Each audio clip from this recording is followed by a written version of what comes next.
Bendito sea el nombre del Señor, hermano. Vamos a continuar. En esta tarde vamos a ver nuestro catecismo. La pregunta del catecismo, hermano, es la siguiente.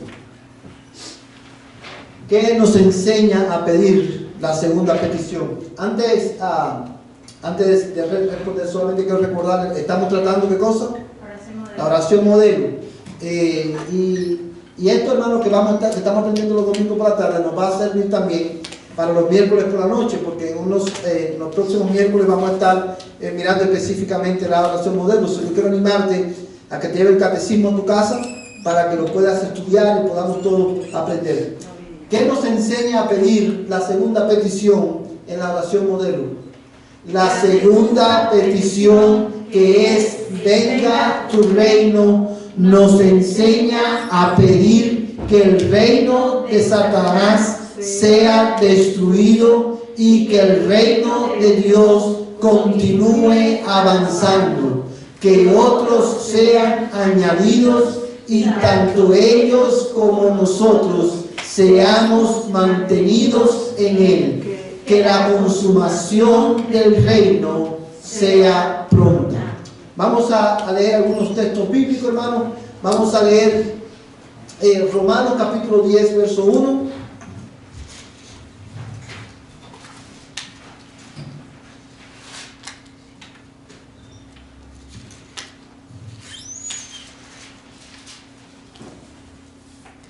Amén. Romanos capítulo 10, verso 1.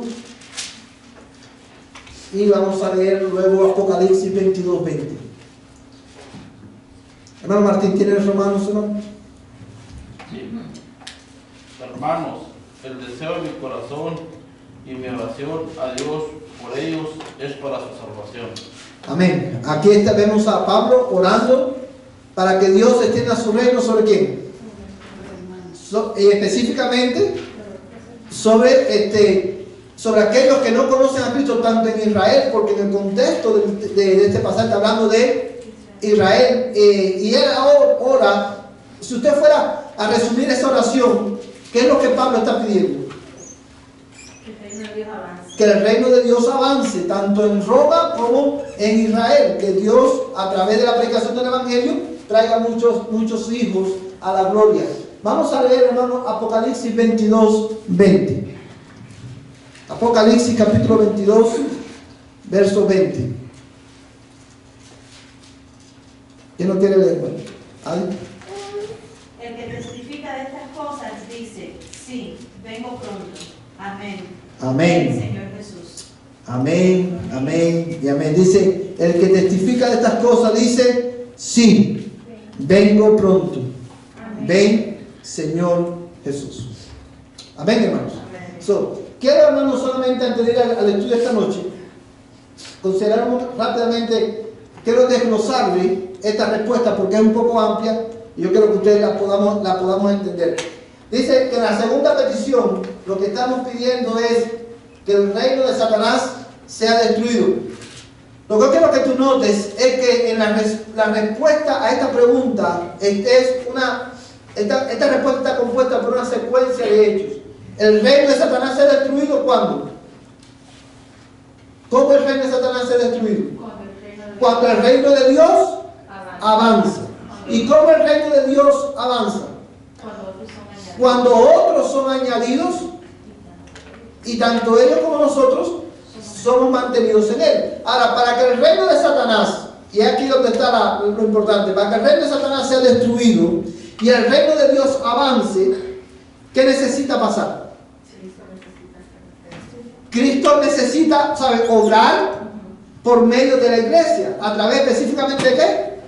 De la predicación del Evangelio. Es la manera en que el reino de Satanás es destruido, es la manera en que el reino de Dios avanza, porque esa es la manera en la que Dios añade a la iglesia los que han de ser salvos.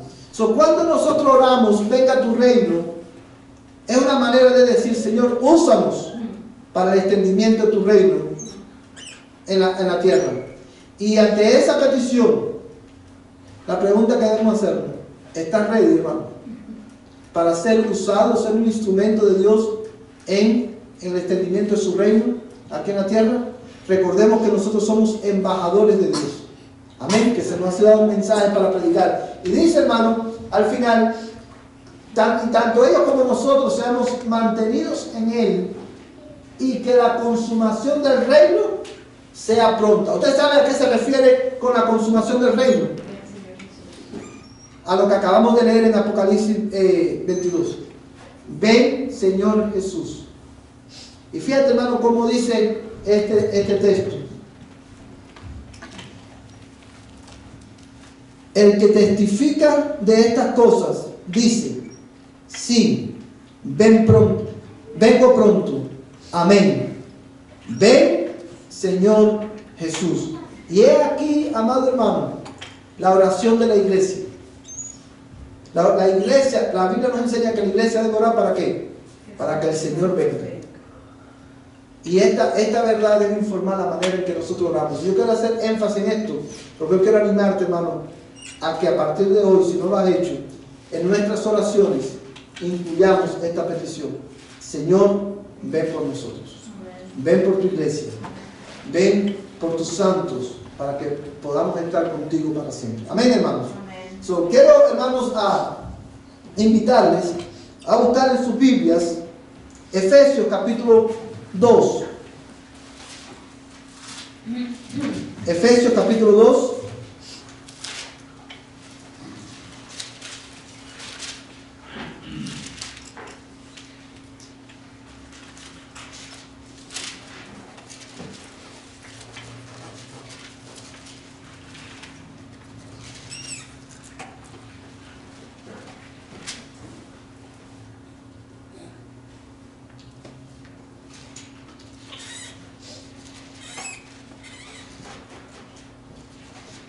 Y vamos a leer, hermanos, específicamente los versículos 16 en adelante. Amén. Efesios capítulo 2, versos 16 en adelante.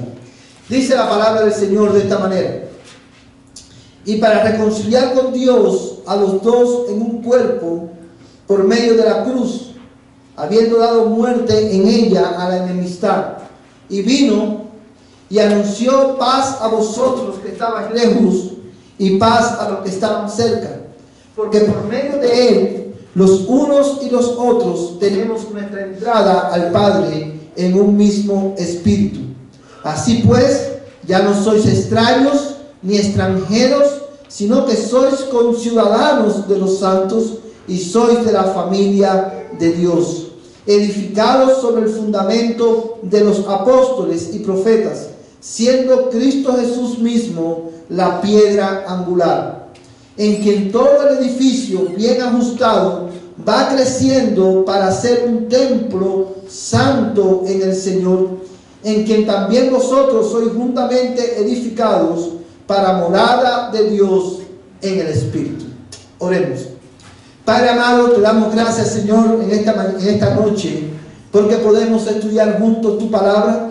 Te damos gracias, Señor, esta noche, porque por medio de ella tú te has revelado en nuestras vidas y por medio de ella tú nos instruyes en el camino en el que debemos andar. Señor amado, al estudiarla en esta noche, yo ruego, Señor, la asistencia, Señor, de tu Espíritu Santo. Dame la gracia necesaria, oh Dios, para yo poder comunicar con claridad y fidelidad tu palabra a tus santos en esta noche. Y obra, Señor, en la voluntad de nuestra para someternos a la enseñanza de tu palabra. Señor, abre nuestros ojos, oh Dios, esta noche, para poder entenderla, para poder comprenderla. Abre nuestros ojos y nuestros corazones para poder, Señor, Padre, considerar, Señor, tu palabra en esta noche y así aprender más de ti, Señor. Padre, yo te lo ruego en el nombre de Jesús, mi Dios eterno, Padre de gloria.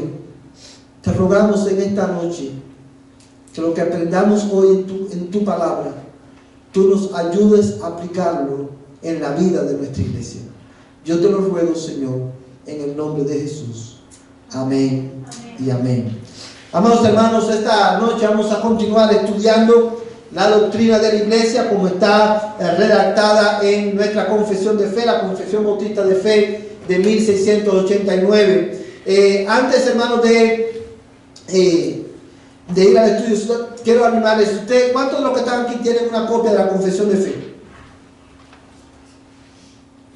Quiero animarles, hermano, a los que no tienen, véanme después del culto y déjenme saber para poder conseguirle una, hermano, para que la puedan tener en casa también y estudiarla, porque es una manera también de nosotros crecer en el conocimiento del Señor. Hoy estamos en el capítulo 26 que trata de la iglesia, y el domingo, hermano, el último domingo que estuvimos estudiando la confesión de fe, estuvimos viendo específicamente la naturaleza de la iglesia. ¿Y qué fue lo que aprendimos acerca de la iglesia? Que la iglesia, habían 3 palabras que describen la naturaleza de la iglesia. ¿Cuáles eran esas 3 palabras? Católica, invisible y electos. Muy bien. Ahora, quiero recordarles, ¿qué es lo que significa la palabra católica? Universal. Nosotros cuando decimos que la iglesia es católica, no estamos diciendo que la iglesia es católica romana. No estamos hablando de los católicos que usted y yo conocemos. Simplemente es una palabra que significa universal, porque la iglesia está compuesta por gente de toda tribu, lengua y nación. También vimos que era invisible. ¿En qué sentido? En que no podemos ver la obra del Espíritu Santo en la vida de cada persona que Él trae a su reino. La manera en que nosotros sabemos y podemos ver la obra que Dios está haciendo en la vida de una persona es cuando esta persona se añade a la iglesia local, a la iglesia visible. Y también vimos que la iglesia está compuesta por los electos, los elegidos de Dios, que desde ante la fundación del mundo Dios los escogió para salvación. Y esas son verdades que corren a través de toda la palabra del Señor. Y incluso, hermano, esta verdad de la elección soberana de Dios para salvación la vemos ilustrada también. No es una doctrina nuevo testamentaria, es una doctrina bíblica, porque la vemos desde Génesis, hermano. Y esto lo vemos, hermano, en la doctrina de la elección, la vemos específicamente en el Antiguo Testamento, en la experiencia de ¿quién? De Israel. Dios escogió de todas las naciones. ¿Escogió a quién? A Israel. Pero también la vemos ilustrada en la experiencia de un poquito antes de Israel, en la experiencia de ¿quién? De 2 hermanos, Jacob y Esaú. O sea, es una doctrina que corre a través de toda la Biblia, y que es bueno que nosotros la recordemos y la tengamos presente para considerar la naturaleza de la iglesia, entender cómo está compuesta la iglesia. En esta noche vamos a estar enfocados en el párrafo 2 de la confesión de fe de capítulo 26. Y lo que vamos a hacer, hermanos, es esto. Hoy vamos a simplemente dar una introducción a lo que es la membresía de la iglesia. ¿Quiénes componen la iglesia visible, la iglesia local? ¿Cuáles son los requisitos que nosotros debemos buscar y debemos ver en una persona a la hora de añadirla a la iglesia como miembro? Le digo una vez más, es solamente una introducción. Para el próximo domingo vamos a ir un poquito más en lo que es el tema de la membresía de la iglesia. Pero antes de leer, hermano, el párrafo 2 de la confesión, quiero que fijemos nuestra atención en el texto que acabamos de leer, porque este texto resume muy bien lo que vamos a enseñar. Y aunque estamos estudiando la confesión de fe, nuestra confesión de fe, siempre me gusta partir, amados hermanos, de la palabra de Dios. ¿Por qué? Porque la palabra de Dios es la autoridad final, es la autoridad suprema. Nuestra confesión de fe tiene que estar sujeta a la autoridad de la palabra. Y siempre me gusta por eso comenzar cada tema, hermano, guiado por la palabra de Dios. Y mira cómo este texto resume lo que vamos a ver hoy. Dice en el verso 17, hablando de Cristo, que Él vino y anunció paz a vosotros que estáis lejos y paz a los que estaban cerca. Porque por medio de Él, los unos y los otros tenemos nuestra entrada al Padre en un mismo espíritu. Vamos a hacer una pausa aquí. ¿Quiénes son los que estaban lejos y los que están cerca? ¿A quién se está refiriendo? Los que no conocían la palabra de Dios, o sea, que estaban en desobediencia y los que ya estaban en el camino del Señor, ¿sabes? Se acercó, pero no específicamente. A los gentiles A los gentiles y a los judíos. y a los judíos. Los judíos eran los que estaban cerca. ¿Por qué? Tenían la- Porque ellos tenían la ley de Dios. A ellos les fue dada la ley. Ya ellos fueron el pueblo del pacto. Pero aún a ellos, y esto es muy importante, hermano, porque aún a ellos que estaban cerca, tenían la ley, tenían el pueblo eran el pueblo del pacto, aún ellos necesitaban escuchar el evangelio de la paz. Porque los judíos no son salvos por ser judíos. Ellos también, al igual que los gentiles, necesitaban y necesitan a Cristo para poder ser salvos.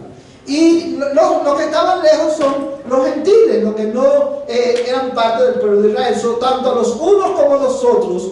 Él vino a anunciarles paz, Él vino a anunciarles el evangelio. Y eso, hermano, es importante que lo tengamos en cuenta al considerar la naturaleza de la iglesia también. Y le voy a explicar por qué. Pero primero déjenme seguir leyendo. Dice: así pues, ya no soy ¿qué cosa? Extraños ni extranjeros, sino que soy conciudadanos de los santos y sois de la familia de Dios. Vamos a hacer una pausa aquí. Cuando él dice, en el versículo que acabamos de leer hace un momento, que él vino y anunció paz a los que estaban lejos y a los que estaban cerca, y que por eso ya no somos ¿qué cosa? Extraños, sino que somos miembros de la familia de Dios. Ahí hay una enseñanza implícita que no podemos pasar por alto. Dios forma, edifica su iglesia, hace crecer a su iglesia. ¿Cómo? Míralo ahí en el texto, hermano. Míralo, a ver si tú lo puedes descubrir desde el verso 17 hasta el verso 19. ¿Cómo Dios, cómo Jesucristo hace crecer su iglesia y expande su reino en la tierra? El anuncio del evangelio. Por medio de la predicación del evangelio. Por medio de la predicación del evangelio es que Cristo edifica a su iglesia. Por medio de la predicación, cuando la iglesia se enfoca en predicar a Cristo, inevitablemente la iglesia va a crecer en todos los sentidos. Quizás no va a crecer en el tiempo y en la velocidad que uno quiere que crezca, pero siempre va a crecer porque es por medio de la predicación del evangelio que Dios añade pecadores a la iglesia. ¿Sí lo puede ver ahí, hermano? Una iglesia para que sea bíblica, una iglesia para que sea una iglesia cristiana, nuevo testamentaria, tiene que estar marcada ¿por qué? Por la constante predicación del evangelio de Jesucristo. Porque solamente por el evangelio Dios trae a los hombres a una relación salvífica con Dios. Amén, hermanos. Seguimos leyendo, hermanos. Dice, ya vimos que la iglesia local, la iglesia invisible se hace visible. En la iglesia local Dios la incrementa, la edifica. ¿Por medio de qué? De la predicación. Ya una vez que el evangelio es predicado, Dios añade a la iglesia a los que son salvos, y en ese momento ya no somos ¿qué cosa? Ni extraños ni extranjeros, sino que sois conciudadanos de los santos y sois de la familia de Dios. Qué maravillosa declaración, hermano. Pero cuánta responsabilidad no está implícita en ese texto que acabamos de leer. Porque al considerar la iglesia local, la membresía de la iglesia local, es bueno, hermano, que consideremos, que tengamos en mente, una vez más, la importancia de la predicación del evangelio. Y es importante también que tengamos presente que una vez que el Señor nos ha salvado, ahora ya no somos extraños para Dios, pero tampoco somos extraños los unos con los otros. Ahora somos familia. Somos parte de una familia en Cristo que nos une el vínculo de la sangre de Jesús. Y es por eso que la Biblia hace tanto énfasis en que la iglesia local debe mostrar ¿qué cosa? Amor los unos para con nosotros, porque ya no somos extraños. Cuando la iglesia local vive, hermanos, sus miembros viven, se tratan como si fueran extraños, algo está mal. No estamos funcionando como iglesia. Y funcionar como extraños, ¿cómo sería? ¿Cómo se vería eso, hermano? ¿Cómo nosotros sabemos si estamos funcionando como extraños entre nosotros? ¿No tenemos comunión? No nos preocupamos los unos por los otros. Fíjense, hermanos, que no simplemente mostrar amor a los hermanos, a los hermanos que somos parte de la familia, no es esto. Hola, hermana Ali, ¿cómo estás? Yo también estoy bien, te deseo una feliz semana. Bueno, me alegra verte. Eso no es tratarnos como hermanos. ¿Por qué? Porque cuando usted llega a su centro de trabajo, en un mundo normal, usted se encuentra con una persona que viene, a donde usted no tiene que ser ni siquiera compañero de trabajo, o una persona extraña viene, y usted normalmente dice, buenos días, buenas tardes, ¿cómo está? Esa es la manera más elemental en la que nosotros tratamos ¿a quién? A los extraños. Pero como iglesia, porque somos parte de una familia, tenemos, amados hermanos, que mostrarnos amor. Tenemos que preocuparnos unos a otros, tenemos por unos por otros. Tenemos que buscarnos unos a otros. Tenemos que añorarnos unos a otros. Tenemos que orar unos por otros y ser parte de la vida de nuestros hermanos. Porque ahora somos una familia. La iglesia es una familia. No la familia de los Pérez, no la familia de los Navarrete, no la familia de los Tenas, no la familia de los Olivas. La iglesia es la familia de Cristo, la familia de Dios, y como tal tenemos que vivir, porque de esa manera el nombre de Cristo es glorificado. Amén, hermanos. Pero también dice, hermanos, que somos, ¿qué cosa? Conciudadanos de los santos. Cuando usted lee, somos conciudadanos de los santos, ¿qué es lo que usted cree que eso implica? ¿Qué es lo que significa? Porque está usando dos palabras. Primero nos dice que somos conciudadanos de los santos y que somos, ¿qué más? Familia. Pero estas dos palabras transmiten ideas diferentes. Cuando dice que somos familia, habla de la unidad y la comunión que debemos tener unos con otros. Eso es a lo que se reduce la palabra familia. Cuando digo yo soy, Ariel y yo somos familia en Cristo, somos hermanos en Cristo, eso significa que yo voy a cuidar de Ariel, Ariel va a cuidar de mí, vamos a buscarnos unos a otros, tener comunión. Pero la palabra conciudadanos transmite otra idea. ¿Cuál es esa idea?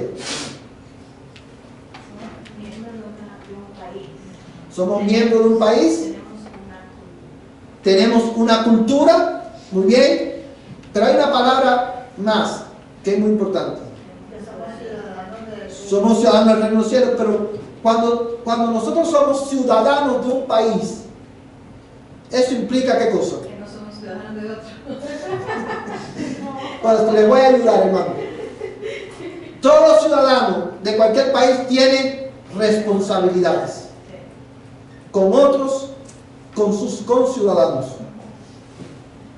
Cuando dice que Pablo, que nosotros somos conciudadanos de los santos, nosotros estamos, lo que nos está diciendo es que la iglesia, la familia de Dios, cada uno de nosotros tiene ¿qué cosa? Responsabilidades los unos con los otros. Y obviamente estas dos palabras, familia y conciudadanos, resumen, hermano, o más bien expanden la verdad de que ya no somos extranjeros los unos con los otros, porque somos miembros de una familia, y en esta familia tenemos responsabilidad los unos con los otros. De la iglesia local, Pablo nos enseña que ella es edificada a través de ¿qué? De la predicación fiel del Evangelio. Número 2, hemos aprendido también que la iglesia local es por naturaleza, ¿qué cosa? Un club, Una familia. una familia. Como tal debemos vivir. Y hemos aprendido también en este texto que en esta familia, en la familia de Jesucristo, todos tenemos, ¿qué cosa? Una responsabilidad con nuestros hermanos. Y por último, en este texto nos dice, hermano, que dice el verso 20, edificados sobre el fundamento de los apóstoles y profetas, siendo Cristo Jesús mismo la piedra angular, en quien todo el edificio bien ajustado va creciendo para ser un templo santo en el Señor, en quien también vosotros sois juntamente edificados para morada de Dios en el Espíritu. Una vez más, el apóstol Pablo concluye esta porción, hermanos, recordándonos que la responsabilidad que cada uno de nosotros tenemos para con nuestros hermanos tiene como propósito, ¿qué cosa? Que el edificio sea edificado, que el edificio crezca. Y yo quiero, hermanos, enfatizar esto porque es muy importante para nosotros como iglesia local. Si nosotros, y estas verdades que te voy a decir ahora, van a informar nuestra filosofía ministerial este próximo año.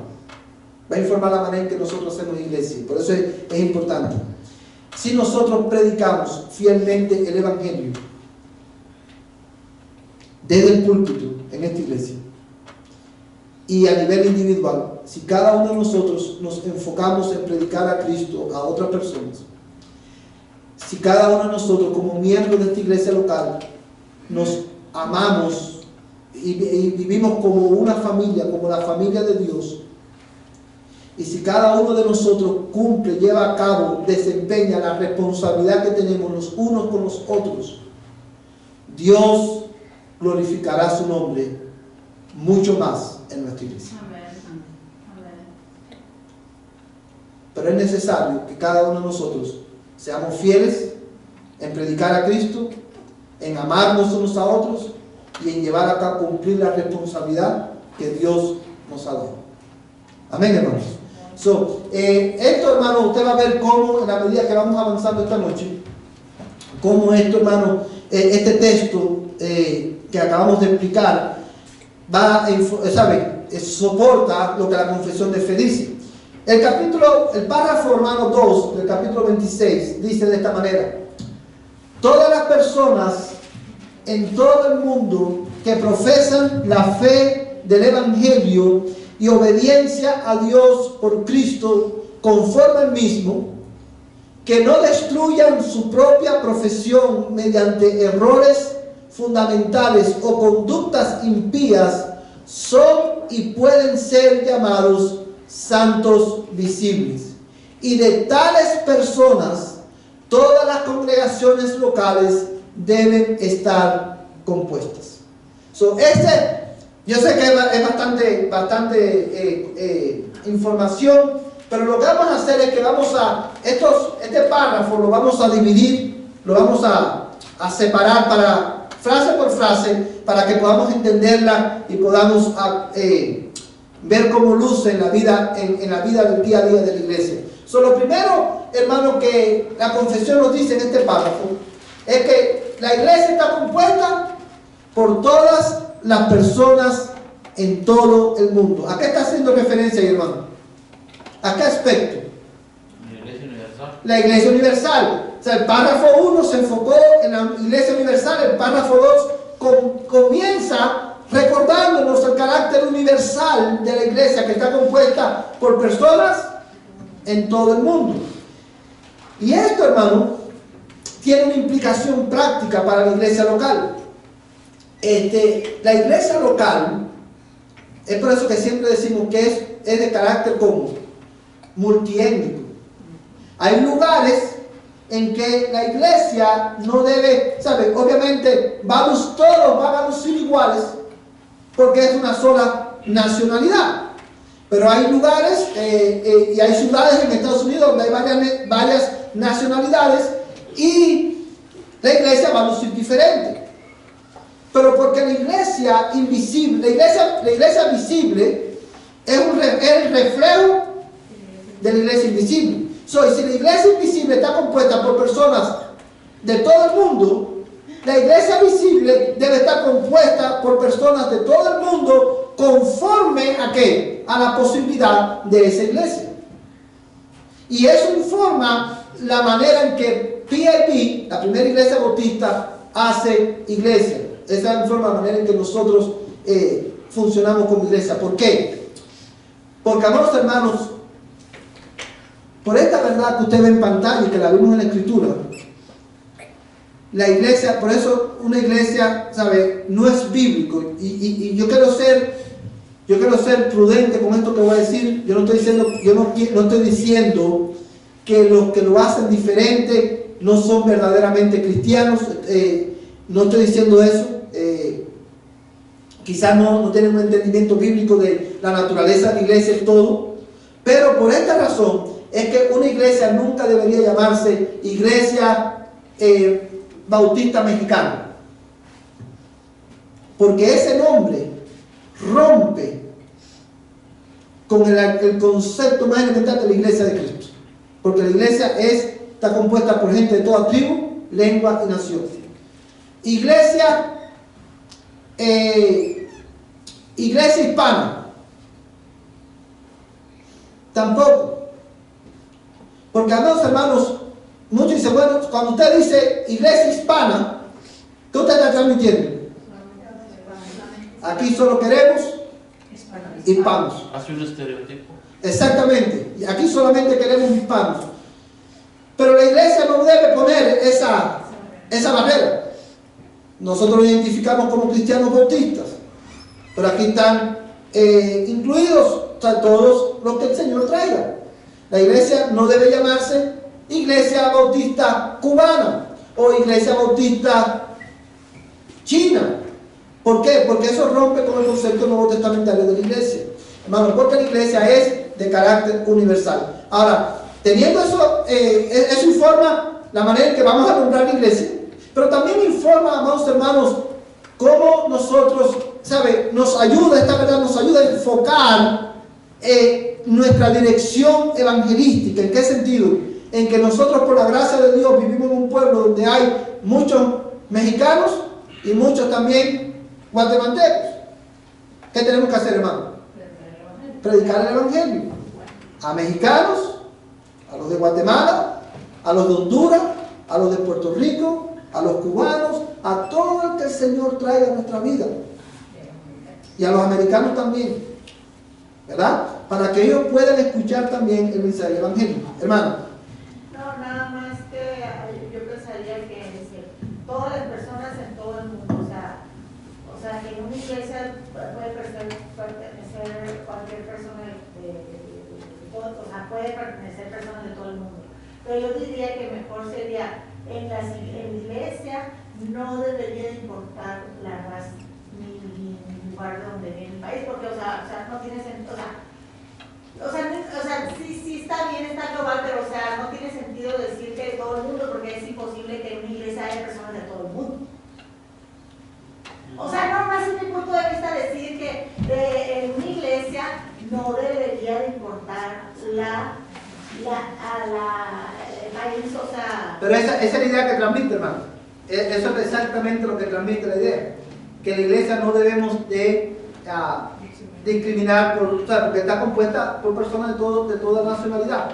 Obviamente, hay iglesias, como les digo, como la iglesia de nuestros países, por ejemplo, todos van a ser en Cuba, van a ser todos cubanos, porque no hay nadie que quiera emigrar para Cuba. Todos quieren salir de Cuba. En México, quizás la mayoría, en Chihuahua o en Sonora van a lucir todos iguales, porque son mexicanos. No. Bueno, la mayoría. Pero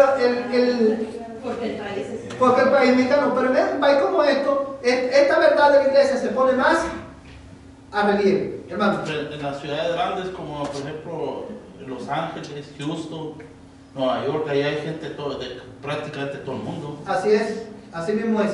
Y la iglesia tiene que estar enfocada en eso, hermano. Pero los hispanos quiere decir que incluye a todos los que hablan español, ¿no?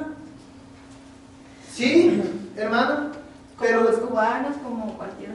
sí, pero cuando Dios te pone iglesia hispana, ya te está diciendo, nosotros aquí solamente aceptamos Los que hablan hispano. español. Es como, o sea, Es que el nombre, solamente el nombre de iglesia en español te dice que hablamos español, no hace falta volver a decir que somos hispanos. imagínate, primera iglesia bautista hispana de Dallas. En español. Hello, el nombre te está diciendo primera iglesia bautista, habla en español. Ahora bien, hermanos, vamos a seguir adelante. Lo primero que el texto en la confesión nos retoma esta idea, y no lo vamos a ver, hermanos, porque ya lo vimos la semana pasada, pero puede usted apuntar en sus notas este texto, Hebreos 11, 39 al 40, que habla del aspecto universal de la iglesia de Cristo.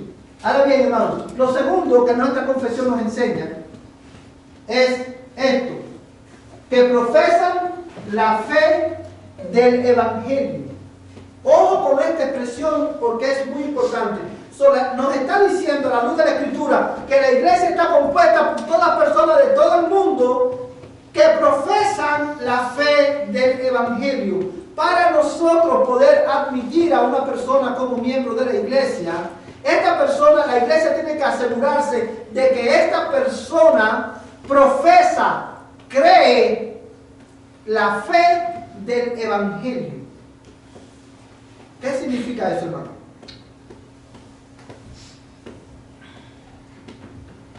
Que practica su fe, o sea que lo que ella cree lo practica, porque no nomás es creer y no hacerlo, ¿verdad? Es decir, ahí vamos, con eso tiene que ver más bien con la tercera declaración. Lo que esto significa, hermano, fíjate que no dice que profesa la fe en el Evangelio. Porque si dijera profesa la fe en el Evangelio, estaría diciendo que está compuesta por personas que creen ¿en quién? En Jesucristo. Y eso es obviamente una verdad. Pero lo que esa expresión transmite es que la iglesia está compuesta por personas que confiesan, que creen, hermano, el conjunto de doctrinas que Cristo nos ha revelado en su palabra. Esa es la fe del Evangelio. Las verdades doctrinales que Jesucristo nos ha revelado en su palabra. Para que una persona sea miembro de la iglesia, tenemos que estar todos unidos en una sola confesión de fe. Mira conmigo esto en la Escritura, hermano. Mira estos dos textos bíblicos. Hechos 2:42 y Efesios 4, del 4 al 6.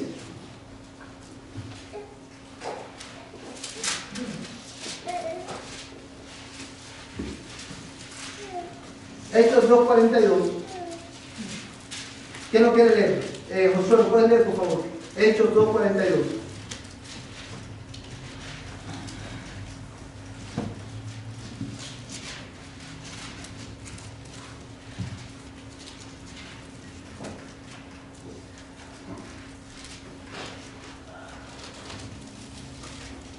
Josué, Hechos 2:42.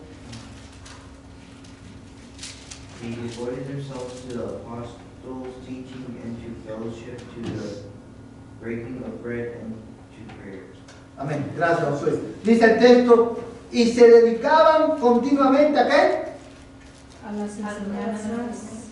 A la enseñanza o doctrinas de los apóstoles. ¿Cuáles eran las doctrinas de los apóstoles, hermano? Lo que el Señor Jesucristo le enseñó. Ellos lo transmitieron a la iglesia. Para poder ser miembros de la iglesia local, una persona tiene que confesar la misma fe que esa iglesia local. Tiene que confesar, por ejemplo, tiene que confesar y creer que Jesucristo es el único Salvador del mundo. Tiene que confesar y creer que Dios es un Dios trino. Tiene que confesar y creer que la salvación es por gracia solamente y no por las obras de la ley. Tiene que confesar y creer que es necesario nacer de nuevo para entrar al reino de los cielos. Es necesario que esa persona crea y confiese que Cristo viene de nuevo por la iglesia. Es necesario que esa persona crea con todo su corazón que Jesucristo resucitó y que resucitó corporalmente y ascendió a los cielos y está sentado a la diestra del Padre. Es necesario que esa persona crea con todo su corazón y confiese que Jesucristo es la cabeza de la iglesia, el Señor de la iglesia, y que Él nos ha llamado a proclamar el Evangelio. Solamente por poner un ejemplo. Mira conmigo, hermano, Efesios capítulo 4. Efesios capítulo 4, verso 4 al 6. There is one body and one spirit, just as you were called to the one hope that belongs to your call. One Lord, one faith, one baptism, one God and Father of all, who is over all and through all and in all. Amén. Fíjate como dice, hermano, voy a leer el verso 4. Hay un solo cuerpo. Cuando dice que hay un solo cuerpo, ¿qué es lo que está diciendo? Que hay una sola iglesia. Que hay una sola iglesia y un solo espíritu. Así como también vosotros fuisteis llamados a una misma esperanza de vuestra vocación. Y dice el verso 5. Un solo Señor, una sola fe, un solo bautismo, un solo Dios y Padre de todos, que está sobre todos, por todos y en todos. He aquí en el verso 5, en el verso 6, una declaración nuevo testamentaria, paulina, del concepto bíblico de la Trinidad. Hay un solo Dios y Padre de todos. ¿Quién es ese, hermano? Dios el Padre, que está sobre todos, por todos. ¿De quién está hablando ahí? De Cristo. Él es nuestro sustituto, Dios el Padre, Dios el Hijo, y dice también, hermano, que está en y en todos. ¿A quién se está refiriendo ahí? Al Espíritu Santo, que habita en cada creyente. Entonces nosotros creemos, tenemos que creer que hay un solo Dios. Tenemos que creer una misma confesión de fe, la doctrina fundamental del Evangelio. Para que una persona sea miembro de la iglesia, tiene que creer con todo su corazón que la Biblia es inspirada por Dios. Hermano, y ojo, esto es muy importante a la hora de nosotros pensar en la membresía de la iglesia. Porque cualquiera de nosotros pudiera pensar, no es importante que una persona crea que la Biblia es inspirada por Dios para hacerse miembro de la iglesia. Y eso, hermano, es cuando la iglesia empieza a admitir miembros que no creen en estas doctrinas fundamentales, que no sostienen una misma confesión de fe. ¿Sabe lo que va a pasar, hermano? Eventualmente la iglesia se va a desplomar. Porque si yo no creo que la Biblia es inspirada por Dios, yo no puedo creer tampoco en la autoridad de su mensaje. No puedo creer en la suficiencia de su mensaje. Es imperativo que todos creamos una misma cosa. La fe del Evangelio. Mira, hermano, conmigo. Ahí mismo en Efesios, el pasaje que leímos al principio, el verso 20. 2.20. Bueno, tiene ahí, hermano. Efesios 2.20.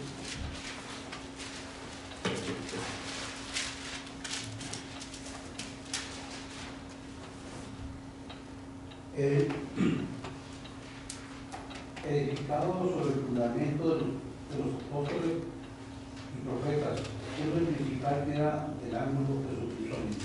Amén. Fíjate cómo dice, edificados sobre el fundamento de quién? De los apóstoles y profetas. Amados hermanos, está hablando de que la iglesia es edificada sobre el fundamento de una sola fe. Lo que Dios nos reveló por medio de los profetas y lo que Jesucristo nos reveló por medio de los apóstoles. La iglesia crece sobre ese fundamento. Por eso, a la hora de nosotros considerar la membresía en la iglesia, es importante que la iglesia se asegure dentro de la posibilidad de que la persona que va a venir a ser miembro de nuestra familia de la fe confiese una sola fe. Amén, hermanos. Ahora, lo otro que dice la confesión es que debe de profesar obediencia al Evangelio. Un miembro de la iglesia es una persona, ¿verdad? La iglesia está compuesta por personas de toda tribu, lengua y nación que confiesan, ¿qué cosa?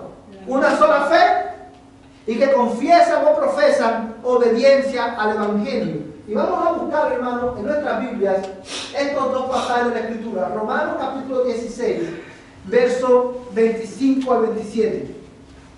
Romanos capítulo 16, verso 25 al 27. ¿Todos lo tienen?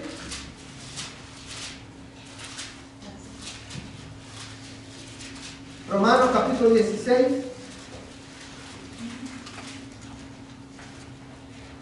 Romanos está después del libro de Hechos. Romanos capítulo 16, versos 25 al 27. Glorimar, ¿lo tienes ahí? ¿Se puede leer, por favor?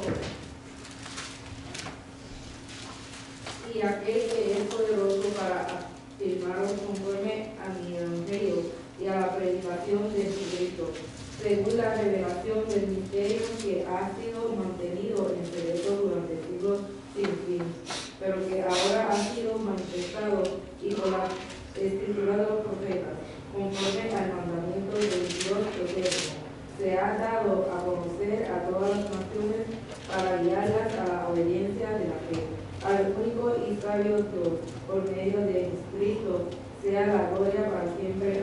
Amén. Amén. Gracias, hermano. Fíjate, hermano, lo que dice este texto. Quiero enfocarme en una expresión que hay en el verso 26. Dice, pero que ahora ha sido manifestado y por las escrituras de los profetas, conforme al mandamiento del Dios eterno, se ha dado a conocer, ¿a quién? A todas las naciones. Dice, para guiarlas a la obediencia de la fe. Una persona que dice creer en Jesucristo debe vivir como es digno de Jesucristo. Debe dar testimonio de que ha nacido de nuevo.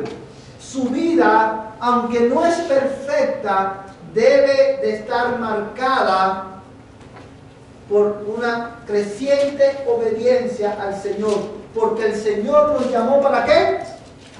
Para obedecerlo, hermano. Cristo te salvó para que tú pudieras obedecerlo a Él. Y cuando nosotros, y es por eso que es responsabilidad de la iglesia, al admitir nuevos miembros, observar su testimonio, su vida de obediencia. El apóstol Pablo también, hermano, en la carta de los Efesios, en el capítulo 5, 4, 5, no recuerdo exactamente, creo que el capítulo 4 dice, el que roba, no robe más. Y constantemente en la Escritura vemos el llamado a vivir de una manera diferente a aquellos que no conocen a Cristo. La manera en que la obra del Espíritu Santo en la vida de un pecador se hace visible es a través de ¿qué? De la obediencia de ese pecador a la fe del Evangelio.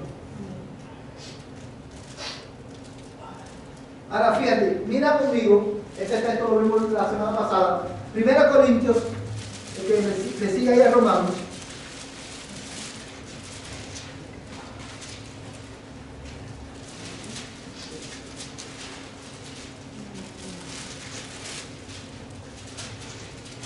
Y vamos a leer el versículo 2.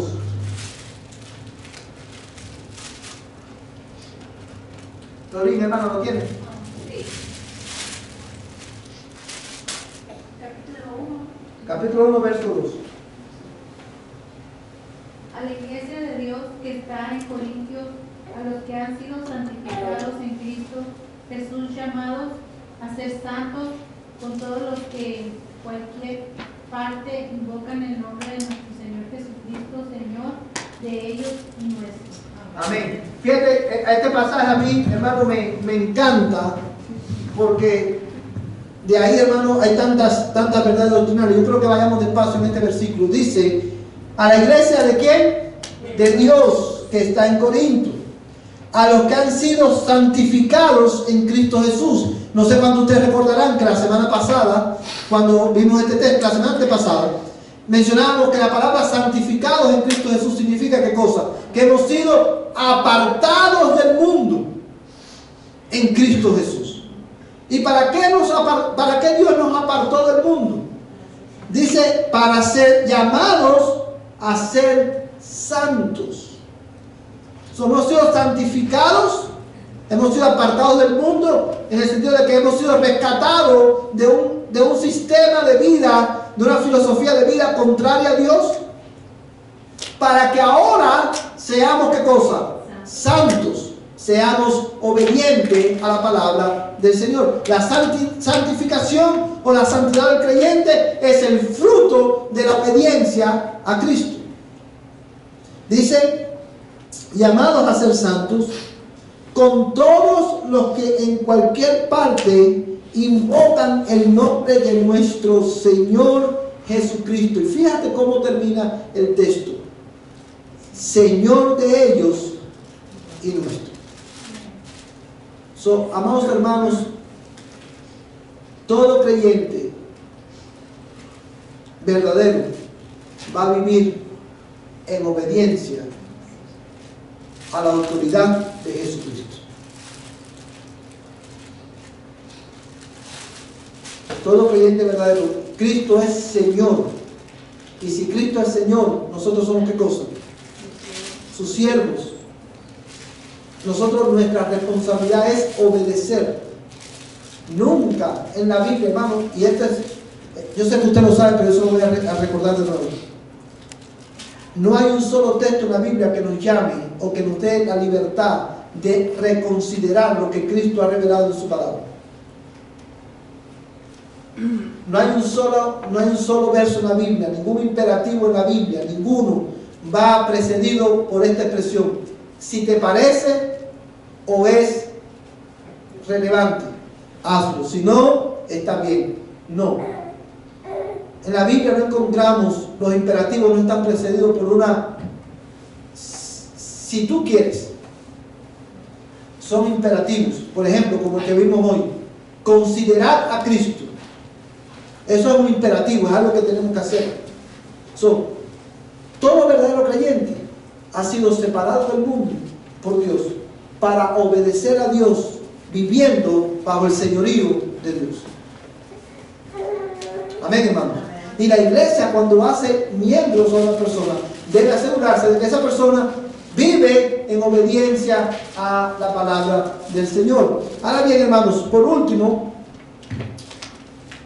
dice que mantenga buen testimonio. Usted se va a preguntar, bueno, ¿a dónde dice la confesión? Porque la confesión no lo dice. Pero esta expresión resume la última parte del párrafo 2 que dice así: que no destruyan su propia profesión mediante errores fundamentales o conductas impías.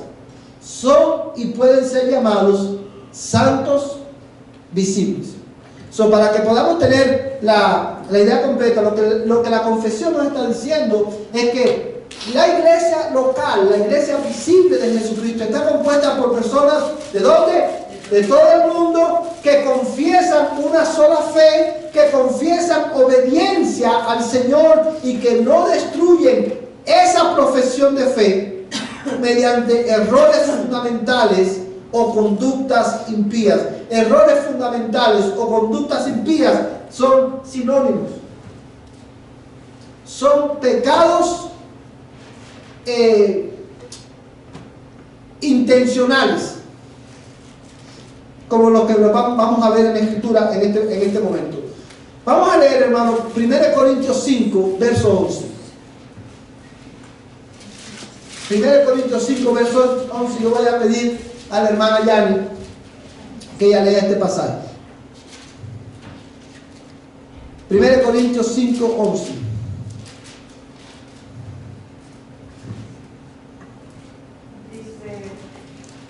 Lo que quise decir es no se relacione con ninguno que afirma ser creyente y aún así se entrega al pecado sexual o es avaro o rinde culto a ídolos o insulta o es borracho o estafador, ni siquiera coman con esa gente. Amén. Fíjate lo que dice este texto, hermano. En el contexto de este pasaje, el apóstol Pablo está amonestando a la iglesia. ¿Por qué?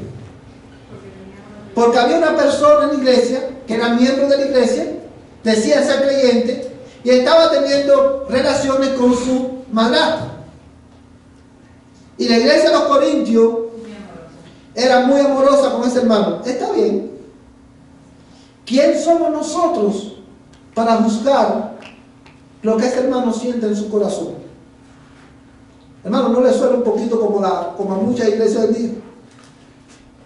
No está bien, ¿no? ¿Quién somos nosotros para juzgar eso? Amados hermanos, y Pablo le escribe y los amonesta y dice a ese, incluso Pablo usa una palabra fuerte, si mal no recuerdo, el perverso, dice a ese perverso, sáquenlo de ustedes. Y él ahora en estos versos está explicando lo que él quiso decir. Dice, hermano, en este versículo, sino que en efecto os escribí que no anduviera. Vamos a leer, hermano, desde el verso 9. Dice, en mi carta os escribí que no anduvieras en compañía de personas inmorales. Dice el verso 10, no me refería a la gente inmoral de este mundo, o a los avaros y estafadores o idólatras, porque entonces tendrías que salir del mundo. ¿Qué es lo que me está diciendo Pablo aquí, hermano? O sea, yo no estoy pidiendo a ustedes que ustedes se separen del mundo. Cuando él dice, no andes con un inmoral, no está diciendo, no te juntes con la gente del mundo, de tu trabajo, de tus vecinos que son borrachos, que les gusta tomar. No te acerques a esa gente. No, eso no es lo que la Biblia manda, al contrario. Dice Pablo, si yo le estuviera pidiendo eso, es necesario que nos salgamos aquí ya del mundo. Ahora, quiero que mires, porque yo quiero que tú lo descubras en el texto. En el verso 10 dice, no me refería a la gente como inmoral de este mundo, o a los avaros. ¿A los avaros de dónde? De este mundo. ¿Y estafadores de dónde? De este mundo. Porque, o a los idólatras de este mundo, porque entonces tendría que salir del mundo. Sino que en efecto os escribí que no anduvieras en compañía de ninguno que llamándose hermano es una persona inmoral, avaro o idólatra, o difamador, o borracho, o estafador. Con ese ni siquiera comáis. Lo que está diciendo, con ese no pueden tomar ni siquiera la Santa Cena. No es que no lo invites a tu casa, sino que no tomes la Santa Cena con esa persona. ¿Por qué, hermano? Fíjate en el texto. Pablo está diciendo, al que se llama cristiano y destruye su confesión de fe, con ese no vengas a la mesa del Señor. Sepáralo de la iglesia. Ese no puede ser parte de la iglesia. En otras palabras, lo que Pablo está diciendo, aquel que se llame ser cristiano, que diga creer en Jesucristo, pero es un inmoral, es un avaro, es un difamador, es un idólatra, a ese, sepáralo. No tengas comunión con Él en la mesa del Señor, porque no forma parte de la iglesia de Cristo. ¿Por qué? Porque no vive bajo el señorío de Cristo, sino que vive conforme a la corriente de este mundo. Dice que es cristiano, que cree en Jesucristo, pero su testimonio dice que pertenece al mundo. Y estos son elementos que nosotros debemos considerar a la hora de nosotros hacer iglesia y hacer membresía. Vamos a ver, hermano, Colosenses capítulo 1, verso 10. Y con este texto termino el estudio de esta noche. Colosenses capítulo 1, verso 10.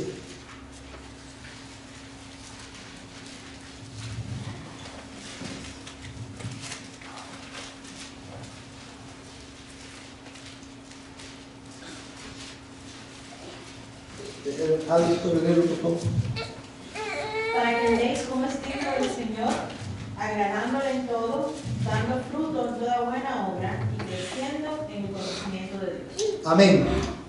Amados hermanos, lo contrario a lo que Pablo estaba amonestando en la iglesia de los Corintios, no lo está enseñando aquí. ¿Sabe? Es necesario que cada creyente que es parte de la iglesia ande como es digno del Señor, agradándole ¿qué? En todo, dando fruto en toda buena obra. Y dice, y creciendo en el conocimiento de Dios. Oh, mi amado hermano, que el Señor nos ayude a recordar estas verdades en esta noche. Y que como iglesia nosotros estemos comprometidos a esta verdad. Que para hacer, que cuidemos, hermano, la membresía de nuestra iglesia. Y que recordemos que solamente mexicanos pueden ser parte de esta iglesia. ¿Eso es lo que aprendimos? No, gentes de todo el mundo. De la China, de donde sea. Recordemos, hermano, que a la hora de admitir miembro de nuestra iglesia, necesitamos ver que esa persona profese nuestra misma fe, profese obediencia en el Evangelio y que tenga buen testimonio. Esas personas pueden ser parte de la iglesia local. Que el Señor nos ayude a ser celosos, ¿verdad? Al cuidar la membresía de nuestra iglesia. Como les decía, esto solamente es una introducción a la membresía de la iglesia. Los próximos domingos vamos a estar enfocándonos un poco más, hermano, en este tema. Amados hermanos, ha llegado el momento de venir a la mesa del Señor. Y quiero animarte, darte un minuto para que ahí donde tú estás, tú ores. Y tú le pidas a Dios en esta mañana, en esta noche, que Él te dé la gracia necesaria. Que al venir a la mesa, Él imparta la gracia necesaria en tu vida. Para que tú puedas andar como es digno del Evangelio. Para que tú puedas agradar a Dios en todas las cosas. Dile que Él te imparta la gracia necesaria para que tú puedas dar fruto en toda buena obra y que puedas continuar creciendo en el conocimiento de Dios.